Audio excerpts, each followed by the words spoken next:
नमस्कार दोस्तों, स्वागत है आप सभी का आपके अपने YouTube channel Shyam class study में। साथियों, आज की इस वीडियो में यूपी पुलिस परीक्षा 2023 में पूछे जाने वाले हिंदी के 37 अति महत्वपूर्ण प्रश्नों का प्रैक्टिस सेट लेकर के आया हूँ। प्यारे साथियों, आपको हिंदी के वही प्रश्न करा रहा हूँ मैं जो पिछली परीक्षाओं में बार बार पूछे जाते हैं और आने वाले समय में ये सारे प्रश्न आपकी परीक्षा में पूछे जाने की पूरी संभावना है। तो प्यारे साथियों, आज के इस प्रैक्टिस सेट को पूरा करिएगा। प्रैक्टिस सेट को पूरा करने के बाद आपको अपना स्कोर कमेंट बॉक्स में शेयर करना और बताना है कि आपने हमारे इस प्रैक्टिस सेट में कितने प्रश्न सही किए और ये प्रैक्टिस सेट आपको कैसा लगा। प्रैक्टिस सेट पसंद आए तो वीडियो को आप लाइक कर देना। चैनल को आपने अभी तक सब्सक्राइब नहीं किया होगा तो चैनल को आप जरूर सब्सक्राइब कर लीजिएगा। इस प्रैक्टिस सेट को पूरा करने के बाद इसे आप अपने सभी दोस्तों के पास जरूर शेयर करना जो भी यूपी पुलिस परीक्षा की तैयारी कर रहा है और हिंदी में वो अच्छा स्कोर करना चाहते हैं, क्योंकि आप बिना हिंदी के अच्छा स्कोर करें आप यूपी पुलिस में सिलेक्शन नहीं ले सकते हो। तो हिंदी में आपको अच्छा स्कोर करना ही होगा, जिसके लिए आप Shyam class study YouTube channel पर आपको लगातार हिंदी के प्रैक्टिस सेट करवाए जाते हैं जो आने वाले परीक्षा के लिए बहुत ज़्यादा महत्वपूर्ण हैं। तो इन्हीं सब बातों को ध्यान में रखते हुए शुरू करते हैं आज का अपना ये हिंदी के 37 अति महत्वपूर्ण प्रश्नों का प्रैक्टिस है। प्रश्न आपके सामने 7वां कि फूलों की सुगंध से थकावट दूर हो गई, निम्न में से इस बाग का काल कौन सा है। इस बाग में बताइए कौन सा काल है। तो कौन सा है, तो फूलों की सुगंध से थकावट दूर हो गई, इसमें है सामान्य भूतकाल। तो 7 का राइट आंसर हो जाएगा ऑप्शन नंबर बी। प्रश्न संख्या 8 है आपके सामने, कबीरदास की रचनाएं संकलित हैं। तो किस में संकलित हैं कबीरदास की रचनाएं। तो इनकी जो रचना है कबीरदास की वो संकलित हैं बीजक में। किसमें, बीजक में है। तो 8 का जो राइट आंसर हो जाएगा ऑप्शन नंबर डी। प्रश्न संख्या 9 है आपके सामने की व्योम का पर्यायवाची शब्द है। तो इनमें से कौन सा है व्योम का पर्यायवाची। तो व्योम का पर्यायवाची है पीयूष। कौन सा है, पीयूष है। तो 9 का राइट आंसर हो जाएगा ऑप्शन नंबर सी। प्रश्न संख्या 10 है आपके सामने की, निम्न में सूर्य का पर्यायवाची है। तो इनमें से कौन सा है सूर्य का पर्यायवाची, ये आपको बताना है। तो कौन सा है, तो सूर्य का पर्यायवाची है आदित्य। कौन सा, आदित्य, ये सूर्य का पर्यायवाची है। तो 10 का राइट आंसर हो जाएगा ऑप्शन नंबर ए। प्रश्न संख्या 11 है आपके सामने की, यह देखिए अरविंद से शिशु वृंद कैसे सो रहे हैं। पंक्ति में अरविंद शब्द क्या है, क्या है। तो पंक्ति में जो अरविंद शब्द है ये है एक उपमान। क्या है, उपमान है अरविंद शब्द।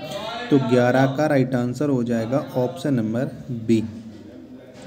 प्रश्न संख्या 12 है आपके सामने की, दिए गए शब्दों में अनुकलाना का समानार्थी शब्द बताओ। तो कौन सा हो जाएगा अनुकलाना का समानार्थी शब्द। तो ये हो जाएगा व्याकुल होना। क्या हो जाएगा, व्याकुल होना। तो 12 का राइट आंसर हो जाएगा ऑप्शन नंबर डी। प्रश्न संख्या 13 है आपके सामने कि चरण कमल बंधो हरिराई, पंक्ति में अलंकार बताओ। तो इस पंक्ति में कौन सा अलंकार है, चरण कमल बंधो हरिराई। तो ये है एक रूपक अलंकार। 13 का राइट आंसर हो जाएगा ऑप्शन नंबर बी। प्रश्न संख्या 14 है आपके सामने की, जिस काव्य पंक्ति में प्रयुक्त किसी एक ही शब्द के एक से अधिक अर्थ हों उस पंक्ति में अलंकार होता है। तो कौन सा अलंकार होता है उस पंक्ति में, तो उस पंक्ति में अलंकार होता है श्लेष अलंकार। कौन सा अलंकार होता है, श्लेष अलंकार। तो 14 का जो राइट आंसर होगा वो हो जाएगा ऑप्शन नंबर डी। प्रश्न संख्या 15 आपके सामने की, डॉट डॉट खिड़की का शीशा तोड़ा है, डॉट डॉट बतावे। तो कौन सा हो जाएगा, तो इसमें हो जाएगा जिसने खिड़की का शीशा तोड़ा है वह बता दे। तो 15 का जो राइट आंसर बनेगा वो हो जाएगा ऑप्शन नंबर सी। प्रश्न संख्या 16 आपके सामने के, निम्न में पुल्लिंग शब्द का चयन करें। तो बताइएगा इनमें से पुल्लिंग शब्द कौन सा है। तो मैं आपको बता चुका हूँ कि अच्छा और अच्छी लगाने से आपको स्त्रीलिंग और पुल्लिंग का पता लग जाता है। तो अच्छी चिड़िया तो स्त्रीलिंग हो गई, अच्छी भुजा ये भी स्त्रीलिंग, अच्छी जाति ये भी स्त्रीलिंग। तो अच्छा कपड़ा ये पुल्लिंग शब्द है। तो 16 का राइट आंसर हो जाएगा ऑप्शन नंबर डी। प्रश्न संख्या 17 है आपके सामने कि इधर आजकल मौसम की वर्षा हो रही है, कोई त्रुटि नहीं। तो बताइएगा कि इसमें कौन से भाग में त्रुटि है, कौन सी है। तो यहाँ पर त्रुटि होनी चाहिए, इधर पहले नहीं आना चाहिए, आजकल आना चाहिए था। तो 17 में त्रुटि हो जाएगी, वो हो जाएगी ऑप्शन नंबर ए में। प्रश्न संख्या 18 है आपके सामने कि वाक्य के शुद्ध रूप का चयन करें। तो बताइएगा इन चारों वाक्यों में से कौन सा वाक्य है जो शुद्ध है। तो कौन सा है, तो इनमें हो जाएगा उनके एक पुत्र है। तो 18 का जो राइट आंसर हो जाएगा ऑप्शन नंबर डी। प्रश्न संख्या 19 है आपके सामने कि विशेषण की 3 अवस्थाएं होती हैं, मूल व्यवस्था तथा डॉट डॉट। सही विकल्प का चयन करें। तो कौन कौन सी, एक तो मूल व्यवस्था हो गई, दो रह गई हैं, वो कौन कौन सी हो जाएंगी। तो वो दो हो जाएंगी आपकी उत्तरावस्था और उत्तमावस्था। तो 19 का राइट आंसर हो जाएगा ऑप्शन नंबर बी। प्रश्न संख्या 20 है आपके सामने की डॉट डॉट जो व्यर्थ की बात करता हो तो क्या होता है। तो जो व्यर्थ की बात करता हो उसे हम कहते हैं वाचाल। क्या कहते हैं, वाचाल। तो 20 का राइट आंसर हो जाएगा ऑप्शन नंबर सी।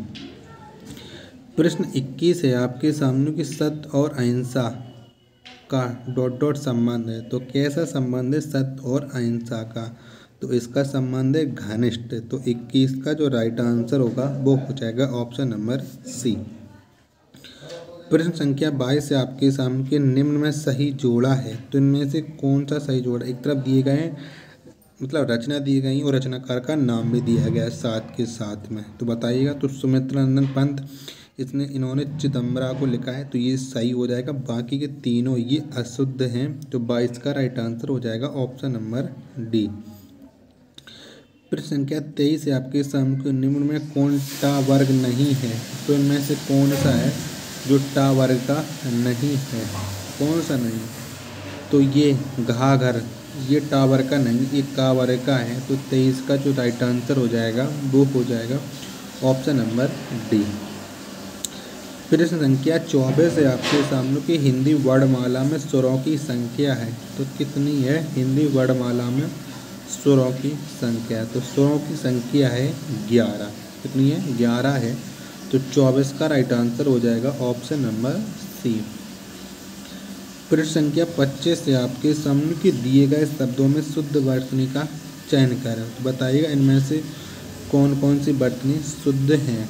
तो इत्यादि ऑप्शन नंबर सी ये शुद्ध है, और ताम्र ये भी शुद्ध है। नहीं, दो राइट आंसर होंगे इसके 25 के, ए और सी। प्रश्न संख्या 26 है आपके सामने कि निम्न में दीर्घ संधि युक्त पद कौन सा है। तो इनमें से किस में दीर्घ संधि है वो आपको बताना है। तो किस में है, तो द्यत्यारी, द्यत्यारी में है दीर्घ स्वर संधि। तो 26 का राइट आंसर हो जाएगा ऑप्शन नंबर डी। प्रश्न संख्या 27 है आपके सामने कि संस्कार शब्द में किस उपसर्ग का प्रयोग हुआ है। तो कौन सा उपसर्ग है संस्कार शब्द में, ये आपको बताना है। तो संस्कार जो शब्द इसमें है सम उपसर्ग।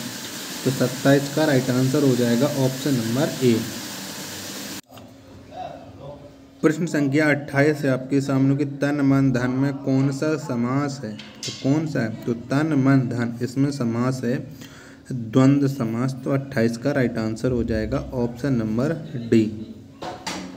प्रश्न संख्या 29 है आपके सामने कि रंगभूमि उपन्यास के लेखक कौन है।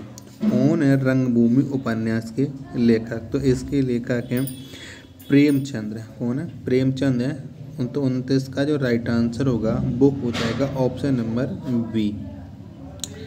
प्रश्न संख्या 30 है आपके सामने की उज्ज्वल का संधि विच्छेद बताओ। तो कौन सा संधि विच्छेद हो जाएगा उज्ज्वल शब्द का। तो उज्ज्वल शब्द का जो संधि विच्छेद होगा वो हो जाएगा उत प्लस ज्वल। कौन सा हो जाएगा, उत प्लस ज्वल। तो 30 का राइट आंसर हो जाएगा ऑप्शन नंबर बी। प्रश्न संख्या 31 है आपके सामने कि निम्न में से धूर्त शब्द से संबंधित मुहावरा है। तो कौन सा है धूर्त शब्द से संबंधित मुहावरा। तो ये हो जाएगा रंगा सियार। तो 31 का right answer option number B. पृष्ठ संख्या 32 से आपके सामने की निम्न में स्त्रीलिंग शब्द पहचानो। तो बताइएगा इनमें से कौन सा है स्त्रीलिंग। अभी मैं पिछले भाग में बता चुका हूँ कि स्त्रीलिंग और पुल्लिंग पहचान करने के लिए आप अच्छा और अच्छी लगा के पता कर सकते हैं। तो कौन सा हो जाएगा, चलिए बताती है कि इसमें स्त्रीलिंग कौन सा हो जाएगा। तो अच्छी जुर्राब, ये एक पहले पता चल गया, अच्छी जुर्राब, तो ये स्त्रीलिंग शब्द हो जाएगा। तो 32 का राइट आंसर हो जाएगा ऑप्शन नंबर ए। पृष्ठ संख्या 33 से आपके सामने के सरदार पटेल को लौह पुरुष के नाम से जाना जाता है। इस वाक्य में संज्ञा किस रूप में परिवर्तित हो रही है। तो कौन से रूप में परिवर्तित हो रही है संज्ञा। तो यहाँ पर संज्ञा ये व्यक्तिवाचक से भाववाचक के रूप में परिवर्तित हो रही है। तो 33 का राइट आंसर हो जाएगा ऑप्शन नंबर सी।